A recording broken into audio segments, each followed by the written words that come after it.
नमस्कार, मनुदेल श्रेय क्लासेस में आपका स्वागत है। आज हम पढ़ेंगे कालीबंगा सभ्यता, फिर आहड़ सभ्यता और फिर बेराट की सभ्यता। तो सबसे पहले आता है कालीबंगा सभ्यता। कालीबंगा का अर्थ क्या होता है? काले रंग की चूड़ियाँ। ये बहुत बार क्वेश्चन पूछा हुआ है। राजस्थान के हनुमानगढ़ जिले में वर्तमान में घग्गर नदी के तट पे ये स्थित है। तो ये आपको ध्यान में रखनी है। कालीबंगा सभ्यता कहाँ पे है? घग्गर नदी के तट पे और हनुमानगढ़ जिले में है। कालीबंगा शब्द का शाब्दिक अर्थ होता है काले रंग की चूड़ियाँ। कालीबंगा की खोज किसने की थी? तो अमलानंद घोष के द्वारा की गई थी। उत्खनन ब्रजवासी लाल के द्वारा किया गया था। इसका उत्खनन किसके द्वारा किया गया था? ब्रजवासी लाल के द्वारा किया गया था। यहाँ से क्या क्या प्राप्त हुआ है? यहाँ से हवन कुंड, हल के निशान, अलंकृत ईंटों के साक्ष्य। सबसे पहले अलंकृत ईंटों के साक्ष्य कहाँ से मिलते हैं? यहाँ से ही मिलते हैं, कालीबंगा सभ्यता से ही। तथा लकड़ी से निर्मित नालियाँ एकमात्र यहाँ से ही प्राप्त होती हैं। ये बहुत बार पूछा हुआ क्वेश्चन है, आईएएस में पूछा। देखो ये कि लकड़ी से निर्मित नालियाँ कहाँ से प्राप्त हुई हैं? तो ये राजस्थान की कालीबंगा सभ्यता से ही प्राप्त हुई हैं, लकड़ी की एकमात्र निर्मित नालियाँ। अलंकृत ईंटों के साक्ष्य, हल के निशान क्या प्राप्त हुए हैं? हल के निशान प्राप्त हुए हैं। हवन कुंड भी यहाँ से प्राप्त हुआ है। ये चीज़ें ध्यान में रखनी है। अलंकृत ईंटों से निर्मित फर्श का अवशेष सिर्फ कालीबंगा से ही प्राप्त हुआ है। लकड़ी से निर्मित नालियाँ एकमात्र यहीं से प्राप्त हुई है। दूसरी बात क्या आती है इसमें? अलंकृत ईंटों से निर्मित फर्श है, उसका अवशेष भी कहाँ से प्राप्त हुआ है? कालीबंगा से ही प्राप्त हुआ है। तो क्वेश्चन बनता है कि अलंकृत ईंटों से निर्मित फर्श निम्नलिखित में से पाया गया है, तो कहाँ पे पाया गया है? कालीबंगा में। जूते हुए खेत के साक्ष्य कालीबंगा से प्राप्त हुए। ये सबको पता है, जूते हुए खेत, हल के निशान, अलंकृत ईंटों से निर्मित फर्श का अवशेष, ये ध्यान में रखनी है, नई बात है। और लकड़ी से निर्मित नालियाँ एकमात्र यहीं से ही प्राप्त हुई। ये हो गई आपकी कालीबंगा। इतनी चीज़ इसमें याद रखनी है, बाकी का और आपसे क्वेश्चन इससे क्वेश्चन नहीं बनता है। आहड़ सभ्यता से देखो क्या क्वेश्चन बनता है। उदयपुर शहर से 2-3 मील की दूरी पर आहड़ एक कस्बा है जिसकी संस्कृति लगभग 400 वर्ष पुरानी है। आहड़ क्या है? एक कस्बा है। आएगा कि आहड़ क्या है? तो ये उदयपुर में क्या है? एक कस्बा है जिसकी संस्कृति लगभग कितनी पुरानी है? 4000 वर्ष पुरानी है। आहड़ का दूसरा नाम भी पूछा जाता है, तो क्या नाम है? ताम्रवती नगरी भी इसे कहते हैं। यहाँ के स्थानीय लोग इसे धूलकोट के नाम से भी पुकारते हैं। तो 3 नाम हो गए इसको। इसके आहड़ सभ्यता सबसे पहले क्या है? एक कस्बा है। ये कितना साल पुराना है? 4000 वर्ष पुरानी ये सभ्यता है। ताम्र नगरी भी इसे कहते हैं और स्थानीय भाषा में लोग इसे कहते हैं धूलकोट भी कहा जाता है। तो ये सारी चीज़ें ध्यान में रखनी है। आहड़ सभ्यता की खोज रतन चंद्र अग्रवाल के द्वारा की गई। इस स्थान के उत्खनन का कार्य भी अक्षय कीर्ति व्यास व हंसमुख लाल धीरज सांकलिया के नेतृत्व में किया गया। 2 व्यक्ति हैं, दोनों का नाम ध्यान में रखना है, इंपॉर्टेंट है। श्री अक्षय कीर्ति व्यास और हंसमुख लाल धीरज सांकलिया के नेतृत्व में इसका क्या हुआ है? उत्खनन का कार्य हुआ है। गोपीनाथ शर्मा ने क्या कहा है कि जो ये आहड़ सभ्यता है, ये भूकंप आहड़ नदी पे जो प्रवाह या बाढ़ है उससे या फिर आक्रमण की वजह से इस नगर का विध्वंस हो गया। और ये नगर कितना पुराना है? 4000 वर्ष पुराना है।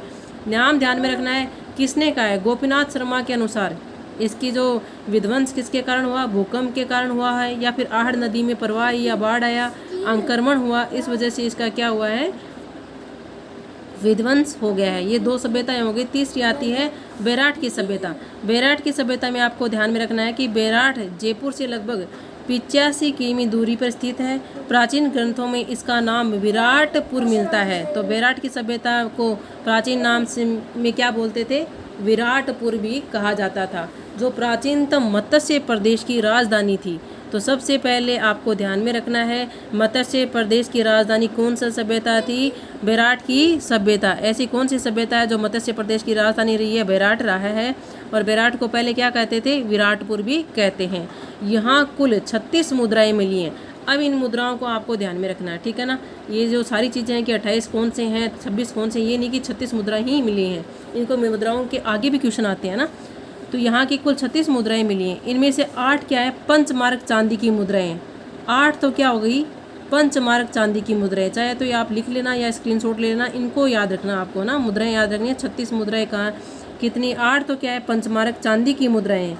28 क्या है? इंडो ग्रीक तथा यूनानी शासकों के हैं, सिक्के प्राप्त हुए हैं। 28 किसके हैं? इंडो ग्रीक या फिर यूनानी शासकों के यहाँ पे सिक्के प्राप्त हुए हैं, यानी मुद्राएं प्राप्त हुई है। 28 इंडो ग्रीक तथा यूनानी शासकों के मुद्राएं। 16 मुद्राएं क्या है? यूनानी राजा मिंडेर की मिनेंडर की क्या है, यहाँ पे मुद्राएं प्राप्त हुई हैं। 16 मुद्राएं किसकी हैं, यूनानी राजा मिनेंडर की प्राप्त हुई हैं। तो यहाँ से ऐसे आएगा क्वेश्चन कि निम्नलिखित में से मिनेंडर की मुद्राएं कहाँ से प्राप्त हुई हैं, तो विराट की सभ्यता से प्राप्त हुई हैं। टोटल कितनी प्राप्त हुई हैं, 16 प्राप्त हुई हैं। यूनानी शासकों की या फिर इंडो ग्रीक शासकों की मुद्राएं कहाँ से प्राप्त हुई हैं, टोटल 28 प्राप्त हुई हैं, विराट की सभ्यता से प्राप्त हुई हैं। पंचमार्क चांदी की मुद्राएं कौन सी सभ्यता से प्राप्त हुई हैं, तो विराट की सभ्यता राजस्थान से प्राप्त हुई हैं। टोटल कितनी मुद्राएं मिली हैं, 36 मुद्राएं मिली हैं। बाकी देखो यहाँ प्राप्त मर्दभांड काफ़ी अलंकृत है, जिन पर स्वास्तिक तथा त्रिरत्न चक्र के चिन्ह हैं। ध्यान में रखना है, मर्दभांड पे क्या है, स्वास्तिक का निशान मिलता है तथा त्रिरत्न चक्र के चिन्ह भी मिलते हैं। त्रिरत्न चक्र और स्वास्तिक का चिन्ह कहाँ पे मिलता है, बेराट की सभ्यता से प्राप्त होता है। बेराट मौर्यकालीन सभ्यता व बौद्ध संस्कृति का केंद्र रहा है। तो ऐसा कौन सा सभ्यता है जो बौद्ध संस्कृति और मौर्यकालीन सभ्यता का केंद्र रहा है, तो कौन सी है, बेराट की सभ्यता। यहाँ का प्रमुख केंद्र रहा है ये, ठीक है। अशोक का भाब्रू शिलालेख यहीं से प्राप्त हुआ है। तो अशोक का भाब्रू शिलालेख कौन सी सभ्यता से प्राप्त हुआ है, तो बेराट की सभ्यता से प्राप्त हुआ है। बेराट पर यूनानी शासकों का भी अधिकार रहा है। ध्यान में रखना, सिक्के प्राप्त हुए हैं और बेराट में यूनानी शासकों ने भी अधिकार किया था। महाभारत कालीन सभ्यता में भी यहाँ भी विकसित हुई है। क्या आता है, महाभारत कालीन सभ्यता भी यहीं क्या होती है, विकसित होती है। तो ये तीनों चीज़ें आपको ध्यान में रखनी है। एक एक लाइन जो मैंने इसमें इंपॉर्टेंट बताई है, बाकी और पढ़ने की जरूरत नहीं है, आप ये तीनों याद कर लेना। इस तीनों में से हर एक लाइन में क्वेश्चन है, यहीं से आपका क्वेश्चन आएगा। बाकी का हम वैदिक सभ्यता को पढ़ेंगे, महाभारत को पढ़ेंगे कि महाभारत के अवशेष राजस्थान में कहाँ कहाँ से हैं, वो आप सभी, क्योंकि महाभारत अभी इसका टीवी चैनल वालों ने महाभारत को दिखाया है, रामायण, तो इसमें आपको पढ़ना ज़रूरी है, क्या पता क्वेश्चन आ जाए। Okay, thank you for watching my video.